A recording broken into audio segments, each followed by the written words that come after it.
I guess it was about 2015. I read Willie Warner's book, Beautiful Swimmers. And I got to the afterword, and the first sentence said something about my friend Tom Horton. And I said, I immediately got on the phone and called Tom, and I say, Tom, do you want to make a movie?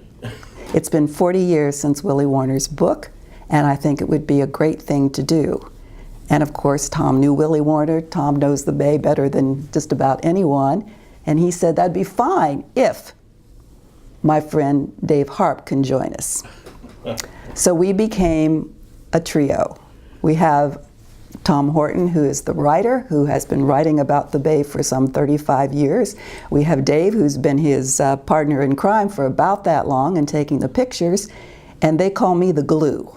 I'm the one who takes the pieces and puts it together. I'm do some of the camera work. I'm basically the producer, but my big job is editing. So Tom and Dave and I made it through Beautiful Swimmers Revisited. Did a very nice film, I think. And then we started on High Tide in Dorchester.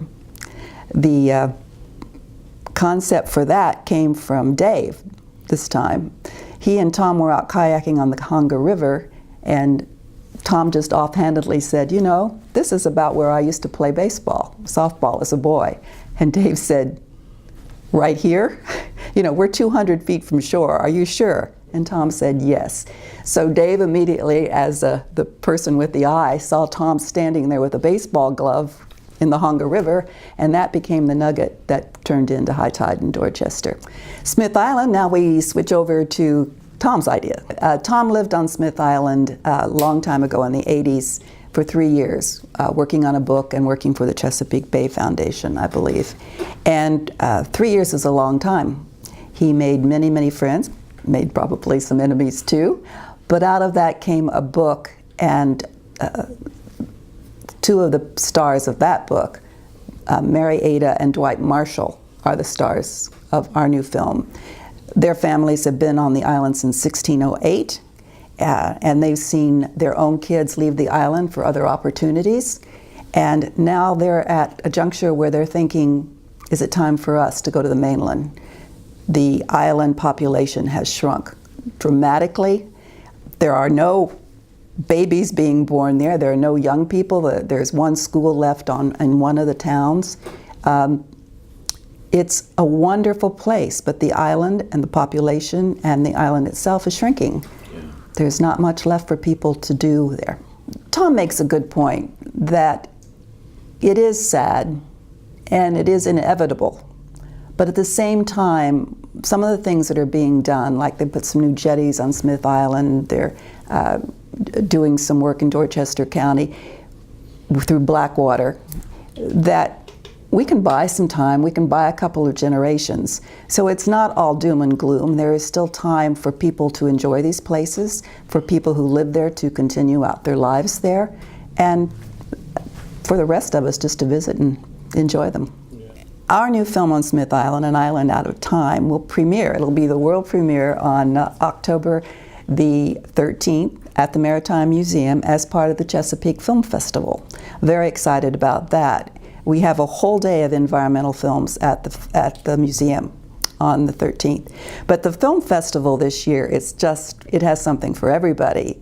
Very exciting. It's a 4-day festival this year that begins on Thursday, October the 11th.